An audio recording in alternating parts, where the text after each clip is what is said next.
प्रयागराज के माघ मेले में शंकराचार्य से जुड़े हालिया विवाद के बीच मुख्यमंत्री योगी आदित्यनाथ ने धर्म, राष्ट्र और सनातन को लेकर तीखा और स्पष्ट बयान दिया है। शंकराचार्य विवाद के बीच मुख्यमंत्री योगी आदित्यनाथ ने कहा कि धर्म की आड़ में सनातन धर्म को कुछ लोग कमजोर कर रहे हैं। उन्होंने इसे कालनेमी नाम दिया। सीएम योगी ने कहा कि ऐसे लोगों से समाज को सतर्क रहना होगा। उन्होंने यह भी कहा कि योगी या सन्यासी के लिए धर्म और राष्ट्र सबसे ऊपर होता है, उसकी कोई निजी संपत्ति नहीं होती। एक योगी के लिए, एक सन्यासी के लिए, एक संत के लिए धर्म और राष्ट्र से बढ़कर के कुछ नहीं हो सकता। यही उसके जीवन का ध्येय होना चाहिए। उसकी व्यक्तिगत प्रॉपर्टी कुछ नहीं होती, धर्म ही उसकी प्रॉपर्टी है, राष्ट्र ही उसका स्वाभिमान है। अगर कोई राष्ट्रीय स्वाभिमान को चुनौती देता है तो हमें खुल करके उसके सामने आकर के खड़ा हो जाना चाहिए, उसकी चुनौती का मुकाबला करने के लिए खड़ा होना चाहिए। कोई धर्म के खिलाफ आचरण करता है, क्योंकि ऐसे तमाम कालनेमी होंगे जो धर्म की आड़ में सनातन धर्म को कमजोर करने की साजिश रच रहे होंगे। हमें उनसे सावधान होना होगा, उनसे सतर्क रहना होगा। अगर हम सतर्क हैं तो कोई आने वाले समय में हमारी जो यात्रा चल रही है, आज भारत एक नई आभा के साथ आगे बढ़ रहा है। देख रहे हैं ना, दुनिया में जब हलचल है, अराजकता है, अव्यवस्था है, लोग लड़ रहे हैं आपस में, तब भारत एक शानदार यात्रा के साथ आगे बढ़ रहा है। आप सोचो, इस शानदार यात्रा नहीं होती तो प्रयागराज में मौनी अमावस्या के दिन मात्र माघ मेला है, कुंभ नहीं है। कल यानी 18 जनवरी को मौनी अमावस्या के दिन 4.5 करोड़ श्रद्धालु वहां आकर के संगम में आस्था की डुबकी लगाया है। 4.5 करोड़। और गंगा जल क्या अविरल और निर्मल है। हमारा दायित्व बनता है कि हम हर उस प्रतीक को सम्मान दें जो हमारे ऋषि मुनियों ने, संतों ने, शास्त्रों ने जिसके लिए हमें प्रेरित किया। किसी को क्या अधिकार मिल सकता कि हमारी देवतुल्य नदियों को प्रदूषित करे, उनकी अविरलता को दूषित करे, बाधित करे? हमें किसी को अधिकार नहीं देना चाहिए। हमारा भी दायित्व बनता है कि तालाब है उसका संरक्षण करें। भाई, तालाब के माध्यम से केवल वो तालाब जल ही नहीं दे रहा, जल का संरक्षण करने का काम भी करता है, सरप्लस वाटर को संरक्षित करता है। और जब संरक्षित करता है तो वही जल फिर आपके काम आता है, ग्राउंड वाटर ही फिर आपके काम आता है। अगर आप बैंक में पैसा जमा नहीं करेंगे और आपको कभी जरूरत पड़ गई पैसे की, आप बैंक में जाएंगे, बैंक आपको पैसा दे देगा क्या? नहीं देगा। ऐसे ही स्थिति हमारे जीवन की भी होती है। हमने जल संरक्षित किया नहीं और हम चाहेंगे कि हम जल लेते जाएं, और एक समय जब भूगर्भीय जल समाप्त हो जाएगा तब कहां जाएंगे आप?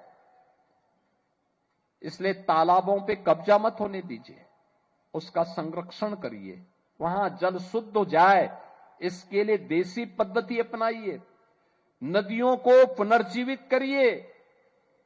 मैं देख रहा था हरियाणा में तो सरस्वती नदी को पुनर्जीवित करने का काम हुआ। मैं पेवा में गया था, बापू शेरनाथ जी बापू के आश्रम में। क्या देखा मैंने वहां, सरस्वती जी का कितना पावन धारा वहां दिख रही थी। कभी ये सरस्वती महानदी थी, जैसे गंगा जी है, जैसे यमुना जी है, ऐसी ये धारा बहती थी यहां से लेकर के खंबात की खाड़ी तक, लुप्त हो गई। हमारा दायित्व बनता है कि अपनी नदी संस्कृति को जीवित करें, पर्यावरण के संरक्षण के लिए कार्य करें। ये प्लास्टिक दुश्मन है, दुश्मन पर्यावरण का। इसके खिलाफ अभियान चलना चाहिए। हमें एक अभियान चलाना चाहिए। जीवन शॉर्टकट का मार्ग नहीं हो सकता, चुनौती का मार्ग होता है। राम की मर्यादा संघर्षों से है, कृष्ण की लीला संघर्षों से है, शिव की चेतना संघर्षों से है, और प्रयागराज की समरसता भी ये संघर्षों से है। तब संघर्षों से मां गंगा 1000 किलोमीटर की यात्रा जब तय करती है तब प्रयागराज में आती है। याद करिए, पत्थरों की थपेड़ों को झेलते हुए, उनका मुकाबला करते हुए, अनेक पगडंडियों का सामना करते हुए प्रयागराज पहुंचती है। मां गंगा प्रयागराज पहुंचती है, मां यमुना प्रयागराज पहुंचती है, आध्यात्मिक रूप से मां सरस्वती वहां पहुंचती है, और तीनों का जब त्रिवेणी बनती है वह पवित्र धाम बनता है। और तब लोग कोई उचित मुहूर्त देख करके वहां आस्था की डुबकी लगा करके जीवन को धन्य धन्य महसूस करते हैं। यही तो सनातन धर्म है, यही सनातन धर्म का भाव है। और सनातन धर्म के उस भाव को आगे बढ़ाने के लिए हम सबका दायित्व बनता है कि कोई विकृति अगर कहीं से आ रही है उसके प्रति सचेत हो जाए। याद करिए, केरल के अंदर 2009 में वहां की माननीय उच्च न्यायालय ने कहा था कि लव जिहाद केरल जैसे राज्य को इस्लामिक राज्य बनाने की साजिश का हिस्सा है।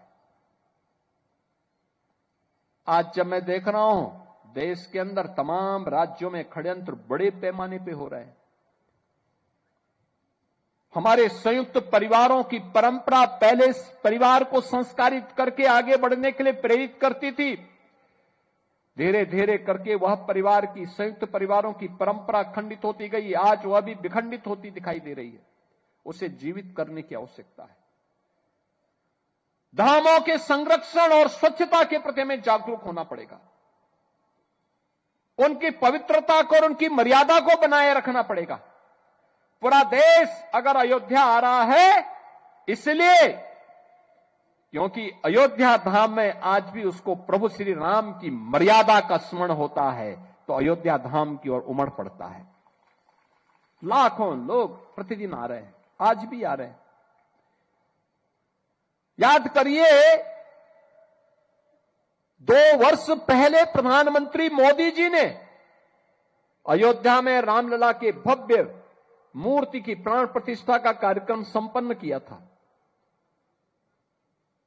इससे पहले 2020 में अयोध्या में भव्य राम मंदिर के लिए शिलान्यास का कार्यक्रम संपन्न हुआ था, भूमि पूजन का कार्यक्रम संपन्न हुआ था, और तब से अब तक 45 करोड़ श्रद्धालु अकेले अयोध्या धाम आया है दर्शन करने के लिए। 45 करोड़।